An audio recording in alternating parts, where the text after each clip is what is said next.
Okay, hello guys, and welcome to this week on Princess Anu-TV. And like I always say, if you're a guy watching this, you're a prince. If you're a lady watching this, you're a princess. And guess what? Today we are going to be discussing about how to manage carryovers. Yes, it's still on the episode of my university experience. Yeah, I also had a carryover in school, and it was depressing, demoralizing, heartbreaking. In fact, but I think it was also life-changing. But you know what? I don't want you to have a carryover. And also, if maybe you had a carryover, but wait, I think there's some sense in this room that did not have a carryover. Oh shit! I'm also happy for you. But for those that had a carryover, like me, I think it's high time we discuss how to manage this so that number one, it doesn't happen again, and number two, you don't make a mistake in having an extra year just due to that carryover.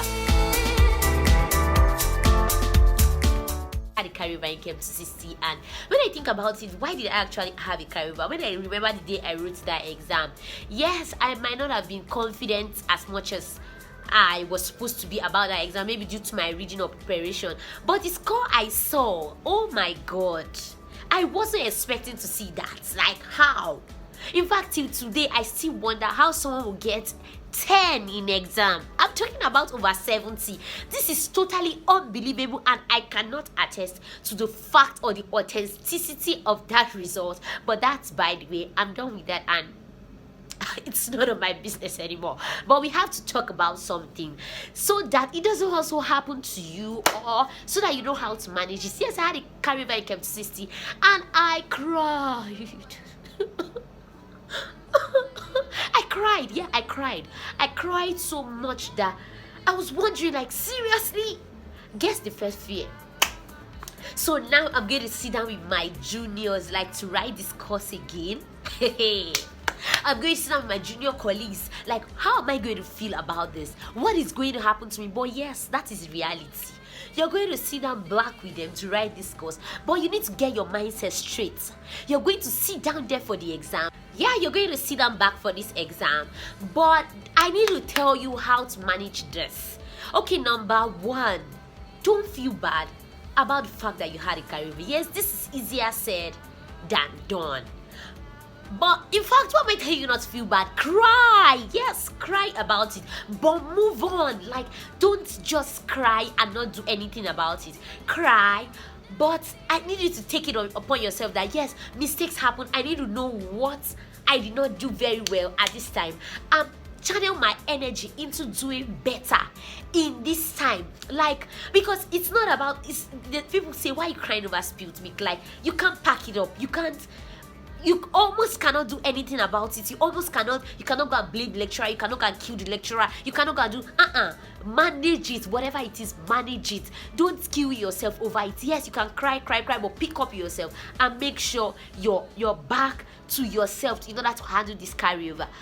Okay, the number two thing I need you to understand about how to manage carryover is that try to attend the classes.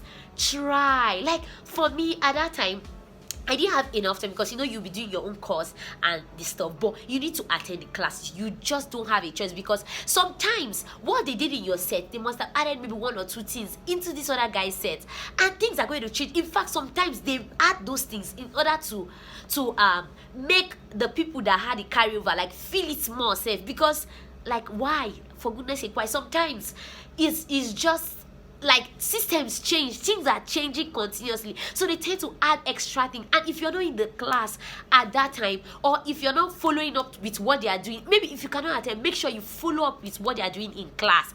If you don't follow up, you might not be able to pass that course again, which will be another problem, another carryover, and that's not what we want. Or hope we are on the same page.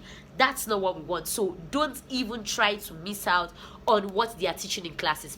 Also, number 3 step, make sure you do the tests. Like, because 70% consists of the test, and correction please, 30% consists of the test and 70% consists of the exam you're going to write. Make sure you put your effort into doing the test, so at least you have that 30 marks. Or even if you feel you can't make 30 marks, at least you have 20 marks. What are you looking for? At least you're looking for a 50 in the exam, or even a 40 is enough to give you a B. But don't forget, we don't do it, when I'm talking about B's here, you know what I'm saying. Now we're talking about A's. So let us know if you're going to the B. But even if at that, okay, you feel this is not your major course, you had a carryover in it, at least you can still get a B, which will at least qualify you. Like, you feel happy for yourself that you didn't just waste your time to attend the classes, do the test, write the exam. So I need you to do that. So that's the number 3 step. Make sure you write the test. Make sure you just write the test, follow up on what they are teaching in class, and you will be just fine.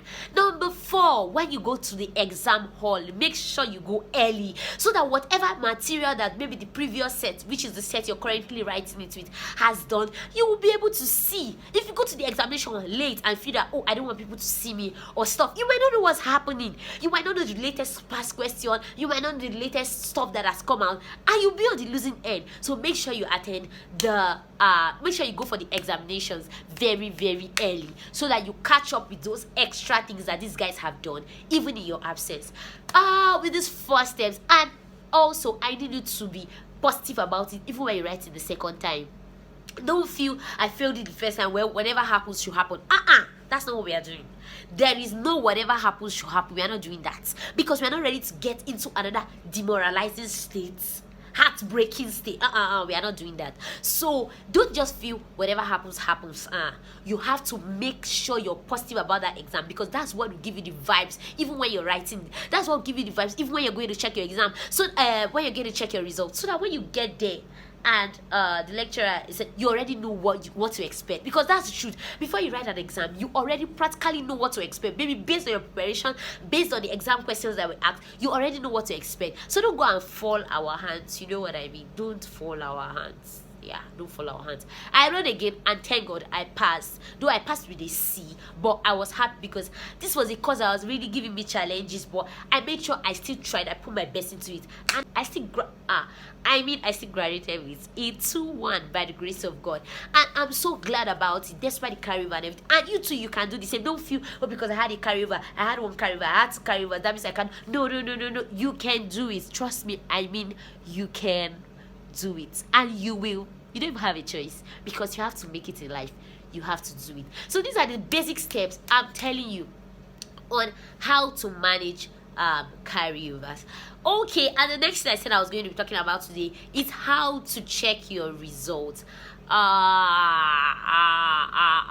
Okay, I don't think we'll be able to talk about this today, because I don't want this video to be too long. In our next video, I'm going to be telling you, because someone requested for it, I'm really going to be telling you how you should be able to check your results, year by year, stage by stage. Maybe in our next episode, I'm going to be talking about that. Bye.